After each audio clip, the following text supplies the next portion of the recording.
High বন্ধুরা, Jhuma Bengali kitchen থেকে YouTube চ্যানেলে তোমাদের সকলকে স্বাগত জানাই। এই গরমে ঢ্যাঁড়স কিংবা ভেন্ডি যে যেটা বলো, সকলের বাড়িতে প্রায় সময়ই হয়। ভেন্ডি রেসিপি অনেকেই তো অনেক রকমভাবেই খাও, তবে এইভাবে একদিন বানিয়ে খেয়ে দেখো।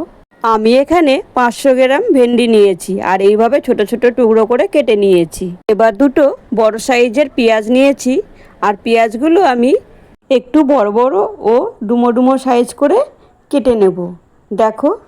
আর এইভাবে পেঁয়াজের পাপড়িগুলো হাত দিয়ে একটু করে ছাড়িয়ে নেব। এবার ভুজিয়া বানানোর জন্য গ্যাসের ফ্লেম অন করে কড়াই বসিয়ে দিয়েছি। আর এখন দেখো কড়াইয়ের তেল গরম হয়ে গেছে আর কাঁচা লঙ্কা ভেন্ডি তেলে দিয়ে ভালো করে নেড়ে ছেড়ে ভেজে নেব। ভেন্ডিগুলো অর্ধেক ভাজা হয়ে এসছে। এখন দেখো কেটে রাখা আলুগুলো আমি দিয়ে দিলাম, দিয়ে একটা ঢাকনা দিয়ে ঢেকে দিলাম। 2 থেকে 3 মিনিট পর আবারও ঢাকা খুলে আবারও ভালো করে নেড়ে চেড়ে নেব। আমি কিন্তু যখন আলুটা কাটি তখন ক্যামেরাটা অফ হয়ে গেছিলো, তাই আলু কাটাটা দেখাতে পারিনি। আর আলুগুলো কিন্তু খুবই ছোট ছোট করে কেটেছি। পুরো ভেন্ডি ভুজিয়াটাই আমি বানাবো গ্যাসের ফ্লেম লো টু মিডিয়ামে রেখে। এইভাবে আলু ও ভেন্ডি যতক্ষণ না অর্ধেক সিদ্ধ হচ্ছে এইভাবে বারবার ঢাকা দিয়ে ভেজে নেব। বন্ধুরা, রেসিপিটি ভালো লাগলে অবশ্যই এইভাবে একদিন বানিয়ে খেয়ে দেখো। আর কেমন লাগলো একটা কমেন্ট বক্সে কমেন্ট করে জানিও। আলু ও ভেন্ডি ভালোভাবে ভাজা হয়ে গেছে। এই সময় পেঁয়াজটা দিয়ে ভালো করে নেড়ে চেড়ে নেব। 2 থেকে 3 মিনিট হয়ে গেছে। এবার লবণটাও আমি দিয়ে দিলাম, দিয়ে আবারও ভালো করে নেড়ে চেড়ে 2 মিনিট ভেজে নেব। দেখো প্রায় আমার ভাজা হয়ে এসছে।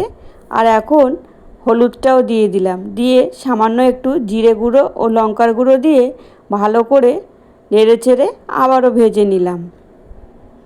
বন্ধুরা, রেসিপিটি ভালো লাগলে একটা লাইক, কমেন্ট, শেয়ার ও একটা সাবস্ক্রাইব করার অনুরোধ রইল।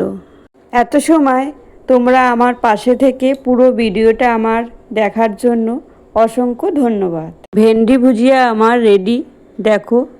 এবার আমি ভুজিয়াটা পরিবেশন করে নেব। দেখো কত সুন্দর দেখতে লাগছে।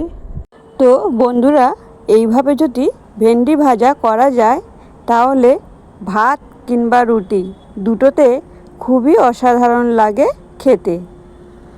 তাহলে বন্ধুরা, আর দেরি না করে বানিয়ে ফেলো এমন ভেন্ডি ভাজার রেসিপি, আর খেয়ে দেখো কত সুস্বাদু আর কত টেস্টি।